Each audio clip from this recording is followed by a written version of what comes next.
This is proof that gravity is fake. Because if the astronauts aboard the International Space Station remain deep within Earth's gravitational grip, and that tug never actually turns off, then why do they drift around as if they're swimming in a pool that has no water at all? That idea probably made you stop for a second. Good, because the answer most of us learned in school stops feeling so neat when you look up close. Stick with me. By the time we're done, you'll see why so many people keep pushing this question. Here's the usual line. We're told gravity up at the ISS is still roughly 90% of what it is down at Earth's surface, meaning it still pulls everything downward, nearly as strongly as it does down here.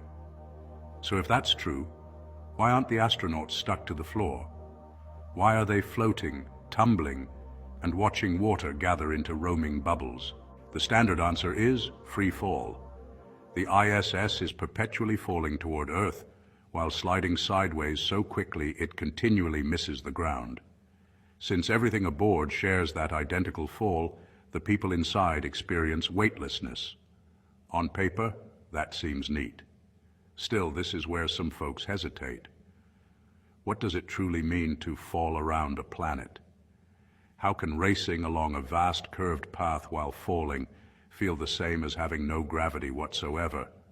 And if it's truly that simple, why is it tough for an ordinary person to test it firsthand? These are the questions that keep coming back. And here's where curiosity digs deeper. Most of us embraced the space model long before we were old enough to question it. Diagrams, animations, textbook cross-sections, they shaped our perspective from early on. So when someone revisits those ideas later on, it can feel strange. Not because the questions are silly, but because the same answers have echoed for so long. And that nudges some folks to ask a bigger question. What if a few core assumptions in the standard picture deserve another look? Not to toss them out, just to examine them closely. In a flat plane perspective, the story shifts. Perpetual falling around a globe isn't required in that framework. Instead, people point to buoyancy and density as the drivers of motion. In that view, things rise or sink based on how they compare to the medium around them. Think about a helium balloon.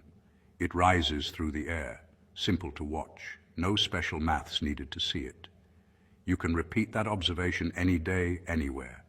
Direct, observable, and familiar. Supporters say those same principles scale to many everyday phenomena. From clouds and smoke to dust in water, density and buoyancy can frame what we see. If that angle just opened a new line of thought, good. Follow for the next video, because this is only the beginning. And trust me, the next one gets even stranger.